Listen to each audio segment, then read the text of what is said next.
युवा जोड़े के कमरे में नाटक चलता है। वे पत्नी के धोखे और उसके गर्भवती होने पर बात कर रहे हैं, जो पति की पीठ पीछे एक रिश्तेदार से संबंध का नतीजा है।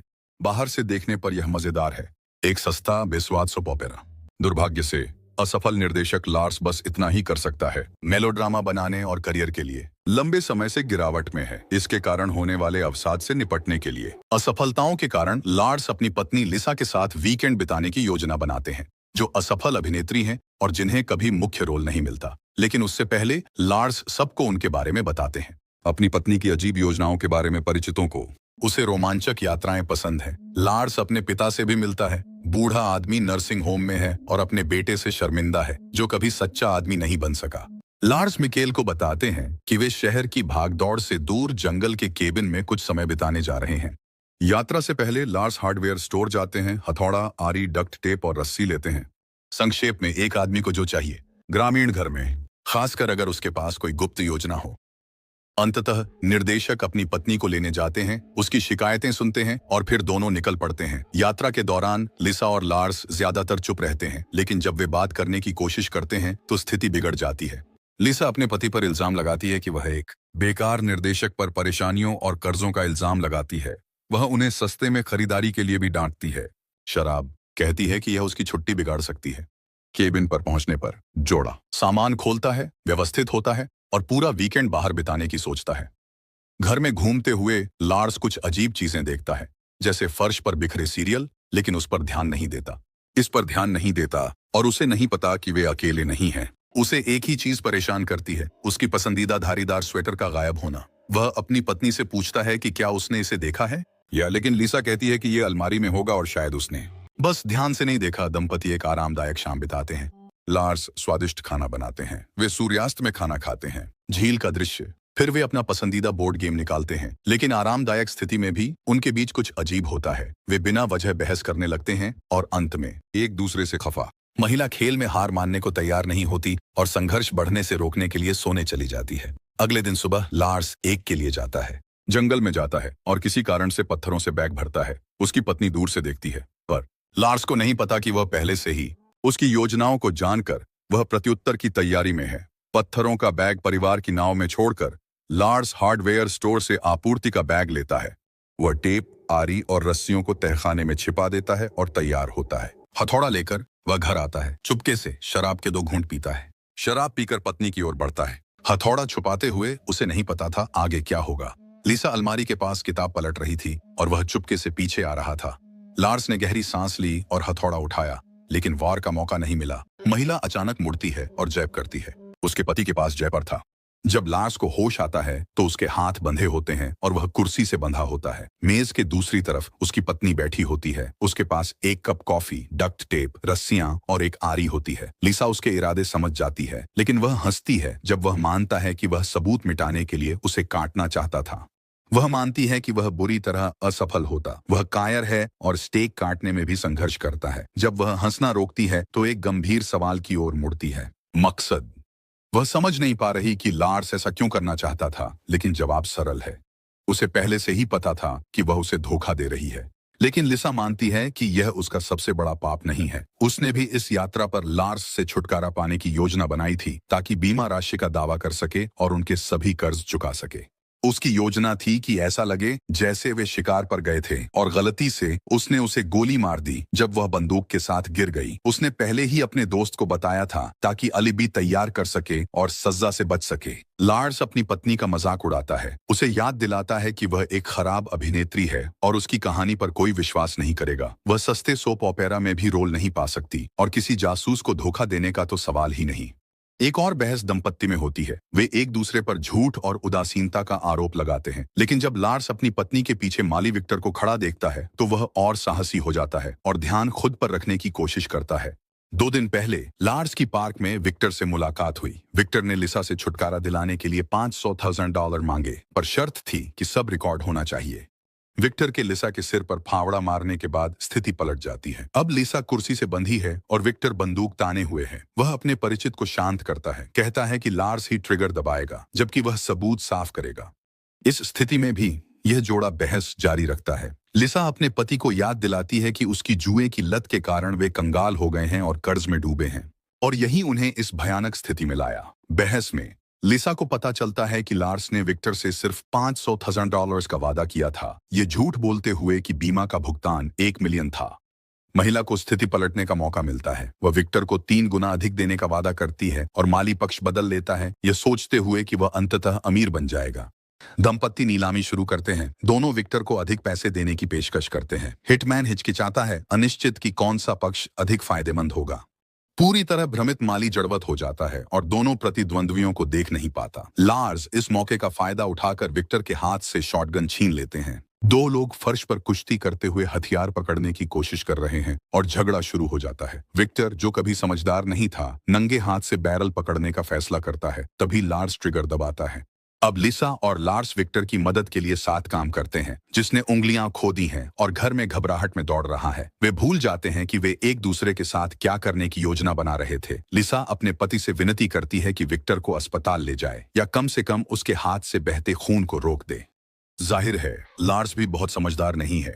शब्द सुनकर वह रुक जाता है और विक्टर की पीठ पर गोली चला देता है और वह आदमी दरवाजे पर ही अपनी आखिरी सांस लेता है। तभी लार्स को एहसास होता है कि उसे खून रोकना था, न कि विक्टर को। इस बुरे सपने को खत्म करने के लिए लार्स अपनी पत्नी को खत्म करने और जो कुछ हुआ उसे भूलने का फैसला करता है। वह बिना पछतावे के शॉटगन उसकी ओर तानता है, लेकिन फिर उसकी योजना विफल हो जाती है। शॉटगन की गोलियां खत्म हो चुकी हैं। जैसे ही लार्स बंदूक को उलझन में देखता है, उसकी पत्नी को फर्श पर चाकू मिलता है और वह उसका उपयोग करती है। 1 सेकंड बाद आदमी दर्द में चिल्लाता है और अपने पैर को पकड़ लेता है, पीड़ा में तड़पता है और ये जोड़ा एक पूर्ण संघर्ष में उतर जाता है, जैसे मिस्टर और मिसेस स्मिथ। वे जो हाथ लगता है उसका उपयोग करते हैं, आरामदायक केबिन को युद्ध भूमि बना देते हैं। पति से भागते हुए लिसा ऊपर दौड़ती है और शयन कक्ष में छिपने की कोशिश करती है, लेकिन लार्स उसे वहां भी ढूंढ लेता है और दोनों फिर से जान बचाने के लिए संघर्ष करते हैं। शॉटगन के लिए जूझते हैं। गलती से लिसा ट्रिगर दबा देती है, जिससे छत में गोली चल जाती है और अटारी से एक भयानक पुरुष चीख गूंजती है। फिर भारी कदमों की आवाज और टूटे छत की चरमराहट सुनाई देती है। कुछ सेकंड बाद लकड़ी के पैनल फर्श पर गिरते हैं और उनके साथ ही रहस्यमय अजनबियों का एक समूह कमरे में आता है, जो अपनी छुपने की जगह छोड़ने पर खुश हैं। लेकिन लिसा और लार्स को यह नहीं दिखता कि वे दोनों मलबे के नीचे बेहोश हो जाते हैं। 3 दिन पहले रॉय, पेटर और डेव जेल से भागे थे। वे लंबे समय तक जंगल में भटकते रहे और जब वे थक चुके थे और भूख से बेहाल थे तो उन्हें एक खाली जंगल के केबिन पर ठोकर लगी, जहां वे छिप सके। उन्होंने कुछ खाना भी साफ कपड़ों में पाया, जैसे कि लार्स की गर्म धारीदार स्वेटर, जो वह कभी ढूंढ नहीं पाए। जब लिसा और लार्स घर पहुंचे तो भगोड़ों को अटारी में छिपना पड़ा, लेकिन उनके लिए समय आसान नहीं था। वे बिना भोजन और पानी के पूरे दिन फंसे रहे और रॉय ने स्थिति को और अधिक जटिल बना दिया। उसने जंगल में कुछ जामुन खा लिए, जिससे उसे दस्त हो गया और बाकी लोगों को बदबू सहनी पड़ी। लिसा और लार्स को घुसपैठियों ने कुर्सियों से मजबूती से बांध दिया। पेटर उन पर बियर डालता है। जैसे ही दंपत्ति आंखें खोलते हैं, उन्हें पता चलता है कि वे तहखाने में हैं और इन लोगों का उनके लिए कोई अच्छा इरादा नहीं है। गैंग का नेता पेटर बंधकों से कहता है कि उसने उन्हें विक्टर से छुटकारा पाते देखा, लेकिन उसे परवाह नहीं है। उसे असल में चाहिए पैसा और वह घर के मालिकों से सब कुछ मांगता है। वह चाहता है कि उसके लोग तनाव घटाएं। उन्होंने जेल में तनाव पैदा कर लिया है। लिसा तुरंत समझ जाती है कि उसका क्या मतलब है और जब डेव अपनी पैंट की जिप खोलता है तो वह हिस्टेरिकल ब्रेकडाउन का शिकार हो जाती है। लार्स अपनी पत्नी की रक्षा करने से इनकार कर देता है और यहाँ तक कि स्वीकार करता है कि उसे इस बात की परवाह नहीं है कि उसके साथ क्या होता है। लेकिन चीजें और गहरी हो जाती हैं। पता चलता है कि डेव को महिलाओं में दिलचस्पी नहीं है और लार्स उसकी जगह लेने वाला है। रॉय अपने दोस्त की मदद करता है और लार्स को पकड़कर पूल टेबल पर लिटा देता है। लार्स खुद को छुड़ाकर पेटर के सामने घुटनों पर गिरता है। वह दया की भीख मांगता है, उसके जूते चूमने की पेशकश करता है और तुरंत ऐसा करता है। पेटर इस प्रदर्शन का आनंद लेते हैं, लेकिन फिर भी लार्स को दूसरों के हवाले कर देते हैं ताकि डेव को वह मिल सके जो वह चाहता है। लिसा का धैर्य खत्म हो जाता है। वह अपने पति को प्रताड़ित होते नहीं देख सकती और अपराधियों से रुकने की विनती करती है। इसके बदले में लिसा उन्हें अपने खाते से $150,000 देने का वादा करती है, लेकिन उन्हें सुबह तक रुकना होगा ताकि वह पैसे निकाल सकें और अपनी आजादी खरीद सकें। पेटर थोड़ा हिचकिचाता है, लेकिन लालच हावी हो जाता है। वह बाकी को लार्स को छोड़ने और दोनों बंधकों को मजबूती से सहारा देने वाले बीम से बांधने का आदेश देता है। रात हो जाती है। बंधक ठंडी तहखाने की फर्श पर बैठे हैं, जबकि अपराधी आरामदायक लिविंग रूम में खाना खाते और टीवी देखते हैं। अंत में डेव रॉय की पीठ से शॉटगन की गोली निकालता है, जो एक यादगार निशानी है। अब लिसा समझने लगी है कि इतने सालों बाद वे कितने नीचे गिर चुके हैं। उन्होंने एक दूसरे को धोखा दिया, जबकि कभी उनके बीच गहरा प्यार था। लेकिन वह जानती है कि अब इसका कोई मतलब नहीं है। उनके पास बचने का मौका नहीं है क्योंकि अपराधी शायद जल्द ही उन्हें खत्म कर देंगे। अपनी पत्नी के विपरीत लार्स ज्यादा आशावादी है। वह हिलने की कोशिश करता है और पैर से पूल टेबल तक पहुंचता है। लिसा की हैरानी के लिए लार्स चिल्लाता है, अपराधियों को पुकारते हुए उम्मीद करता है कि कोई बात करे। रॉय जवाब में आता है और जब लार्स कहता है कि उसे बाथरूम का तुरंत उपयोग करना है तो गुंडा आश्चर्यजनक रूप से समझदार होता है। उसे यकीन है कि ऐसा कमजोर व्यक्ति भाग नहीं सकता, इसलिए वह उसे अंदर जाने देता है और दरवाजा भी बंद कर देता है। जब लार्स खुद को राहत दे रहा होता है, रॉय लिसा के पास बैठता है ताकि पहले जो हुआ उसके बारे में बात कर सके। वह नाराज है कि पीटर ने उसे लड़की को छूने नहीं दिया। उसे देखने के लिए कुछ तो देना चाहिए था। लिसा उस आकर्षक प्रस्ताव को ठुकरा देती है और तभी लार्स बाथरूम से बाहर आता है। रॉय देखता है कि बंधक का एक मोजा गायब है, लेकिन वह मूर्ख इतना धीमा है कि इसे समय पर समझ नहीं पाता। लार्स बिलियर्ड गेंदों से भरे मोजे से वार करता है। लिसा को उम्मीद है कि लार्स उसे खोल देगा, लेकिन वह फिर कुछ अजीब करता है। वह चुपचाप चला जाता है अपनी पत्नी को छोड़कर। लिसा फिर भी भाग निकलती है। वह रॉय का चाकू चुराकर अपनी कलाई की रस्सी काट लेती है। पीटर को शक होता है, लेकिन लिसा उससे बच निकलती है। वह आंगन में खड़ी गाड़ियों की तरफ दौड़ती है, लेकिन किसी के पास चाबी नहीं है। इसलिए वह सोचती है कि जब तक अपराधी उसे ढूंढने बाहर नहीं जाते, वह इंतजार करेगी और फिर घर में जाकर नाव की चाबी लेने की योजना बनाएगी।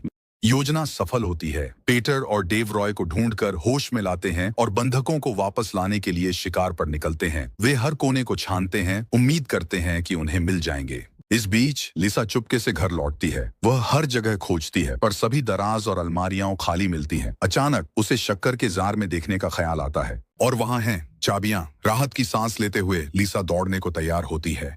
उसके पीछे रॉय की आवाज सन्नाटा तोड़ती है। वह पूछता है कि वह किस बात से खुश है। इस बार रॉय बहुत कठोरता से पेश आता है। वह लिसा को धक्का देता है और राइफल तानता है, ये कहते हुए कि वह उसके पति के काम का बदला लेगा। लिसा देखती है कि लार्स सीढ़ियों पर आता है ताकि उसके पति को समय मिल सके। वह रॉय का ध्यान भटकाने के लिए हर स्त्री सुलभ चाल का उपयोग करती है। वह अपराधी के साथ फ्लर्ट करती है, वादा करती है कि वे साथ में अच्छा समय बिताएंगे और यह भी कहती है कि वह उनके गिरोह में शामिल होना चाहती है ताकि वे अलग न हों। लार्स छिप नहीं पाता। बिलियर्ड की गेंदें गिरकर शोर करती हैं। उसके पास रॉय से भिड़ने के अलावा कोई चारा नहीं और लिसा भी अपने पति के साथ संघर्ष में कूद पड़ती है। वह जोड़ा रॉय को गिराने की पूरी कोशिश करता है, लेकिन वह अमर सा लगता है। टूटी बोतल उसे नहीं रोकती और न ही डिग्रीजर जो लिसा पकड़ती है जब वह उसे कैबिनेट में धकेलता है। वह हर बार खुद को छुड़ाने और पलटवार करने में सफल हो जाता है। एक बार रॉय ने लीजा की गर्दन पर रस्सी लपेट दी और देखा कि वह बेहोश होने लगी। इस बार लार्स अपनी पत्नी को नहीं छोड़ता। वह राइफल पकड़ता है और रॉय के दिमाग के टुकड़ों से रसोई की दीवारें सजा देता है। आवाजें सुनकर पीटर और डेव लौटते हैं और अपने दोस्त का शरीर पाते हैं। गिरोह का नेता शांत है, लेकिन डेव परेशान है। वह रॉय का शोक मनाता है और समझ नहीं पाता कि लिसा और लार्स ने इतनी बेरहमी से क्यों किया। इस बीच घर के मालिक भाग नहीं पाते। वे ऊपर जाते हैं और सांस लेने व अगली चाल सोचने के लिए अलमारी में छिपते हैं। लार्स अपनी पत्नी से माफी मांगता है और अपनी गलतियों को मानता है। उसे लगता है कि जो हुआ वह उसकी गलती है और उसे सब कुछ सही कर लिसा को बचाना होगा। वह उसे नाव की चाबियां देता है और कहता है कि जैसे ही मौका मिले वह डॉक की ओर भागे। पीटर कमरे खोजता है और भगोड़े का ठिकाना ढूंढ लेता है। वह अलमारी के दरवाजे खोलता है, लेकिन लार्स पहले हमला करता है। लिसा अपने पति की बात मानती है। वह कमरे से बाहर दौड़ती है और जंगल की ओर भाग जाती है। दरवाजे पर वह डेव से टकराती है, लेकिन टक्कर से अपराधी बेहोश हो जाता है और लार्स अपनी पत्नी को पकड़ लेता है ताकि वे भाग सकें। दुख की बात है कि यह भाग्य भी उन्हें नहीं बचा पाता। शोर सुनकर पीटर खिड़की से नीचे कूद जाता है और तीनों जमीन पर गिर जाते हैं। तब तक डेव को भी होश आ जाता है और वह अपने साथी की मदद करता है। लार्स ने पीटर में रेत घुसाया, लेकिन दरिंदा कमजोर नहीं होता। वह बंधकों से छुटकारा पाने को तैयार है। डेव लिसा को रोकता है और घायल पीटर एक हाथ से लार्स को उठाकर लॉन मूवर की ओर खींचता है। नहीं, वह दरिंदा आंगन साफ करने की योजना नहीं बना रहा है। वह लार्स को टुकड़ों में काटना चाहता है ताकि लिसा से पैसे लेने की उसकी योजना में बाधा न बने। अपराधी अपने संग्रह में नई विधि जोड़ने का सपना देखता है। उसने पहले कभी लॉन मूवर से किसी को नहीं मारा है और लगता है कि इस बार ऐसा होगा। वह लगभग लार्स का चेहरा गूंजते ब्लेड्स की ओर दबाने में सफल हो जाता है, लेकिन कुछ अप्रत्याशित होता है। पैटर को एक आती कार की आवाज सुनाई देती है और उसे यह देखने के लिए लार्स को छोड़ना पड़ता है कि जंगल में केबिन में और कौन आया है। वह सड़क पर कदम रखते ही एक नीली कार से टकरा जाता है, जिसे बूढ़े मिकेल चला रहे होते हैं। 6 घंटे पहले लार्स के बुजुर्ग पड़ोसी हांस किसी कारण से अपनी छोटी इलेक्ट्रिक कार में इलाके में घूम रहे होते हैं। सतर्क बूढ़े व्यक्ति ने देखा कि घर की लाइट्स जल रही हैं और कई कारें पास में खड़ी हैं। ये सोचकर कि मिकेल का बेटा अवैध पार्टी कर रहा है, हांस तुरंत अपने दोस्त को फोन करने के लिए घर की ओर चल पड़ता है।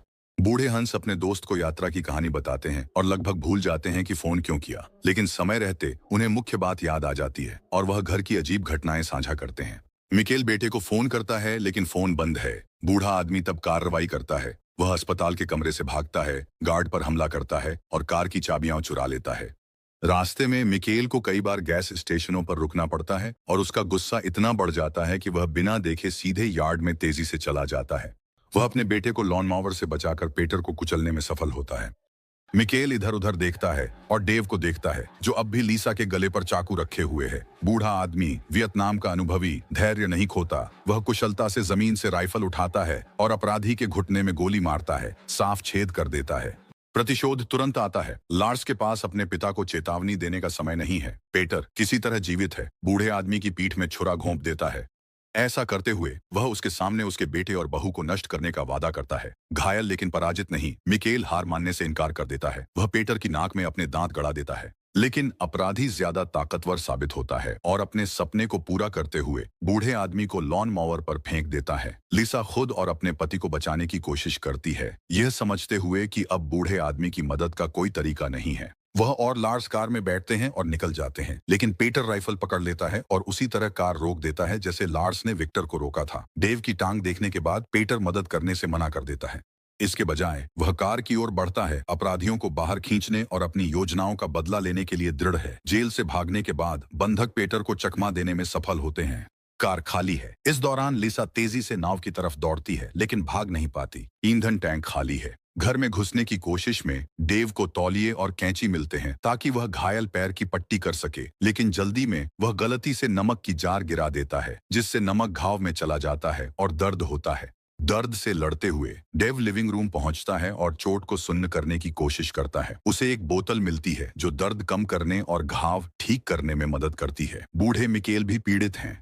वह धीरे धीरे लॉन मॉवर से उठता है और महसूस करता है कि घड़ी चल रही है। अंतिम मिनटों की गिनती करते हुए डेव अपने पैर पर कसा हुआ पट्टा बांधता है और राहत की सांस लेता है।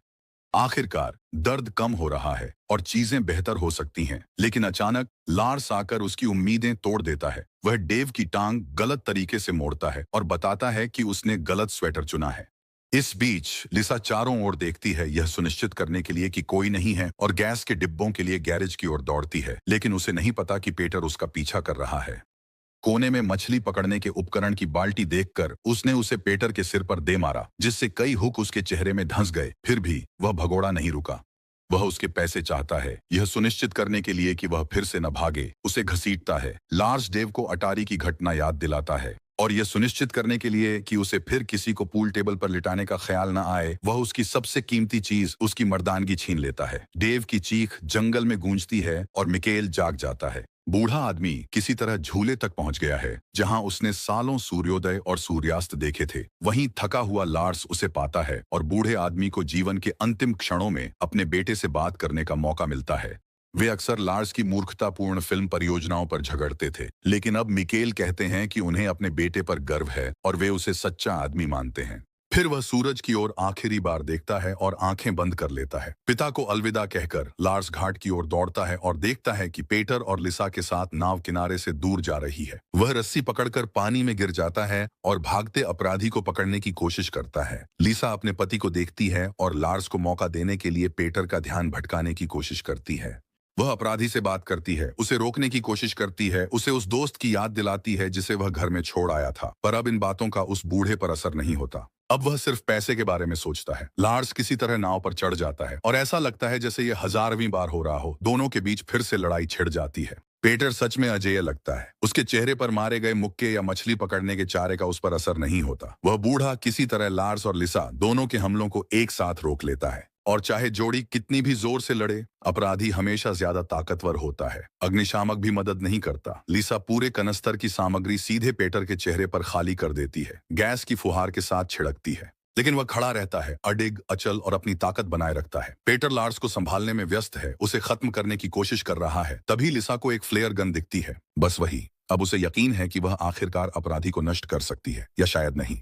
अपने लक्ष्य के करीब खड़ी होकर लीजा फ्लेयर फायर करती है। रॉकेट बैरल से निकलता है और पेडर के पास से उड़ जाता है, उसे चूकते हुए। ये उसे छूता भी नहीं है। उस पल में अपराधी भी हैरान है। वह नहीं समझ पा रहा कि इतनी नजदीकी से कैसे चूक हो गई। लेकिन लड़ाई अभी खत्म नहीं हुई।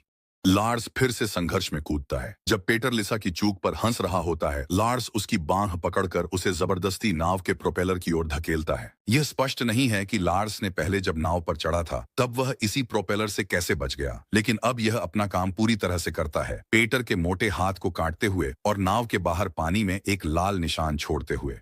पेटर वास्तव में असाधारण व्यक्ति हैं। एक हाथ बचा होने के बावजूद, जबकि दूसरा प्रोपेलर की वजह से कट गया था, वह फिर से लार्स को मजबूती से पकड़ लेते हैं। गंभीर चोट के बावजूद वह लड़ाई जारी रखता है। न तो अपनी जान छोड़ने को तैयार है और न ही उस दौलत को जिसे वह पाना चाहता है। फिर लिसा को पत्थरों से भरा हुआ बैग मिलता है। ये साधारण पत्थर नहीं है, बल्कि लार्स ने विशेष रूप से उसके लिए चुने थे। प्रेम और इरादे के साथ वह बैग लेती है, पट्टा पेटर की गर्दन पर डालती है और बिना किसी हिचकिचाहट के उसे नाव के किनारे से पानी में धकेल देती है।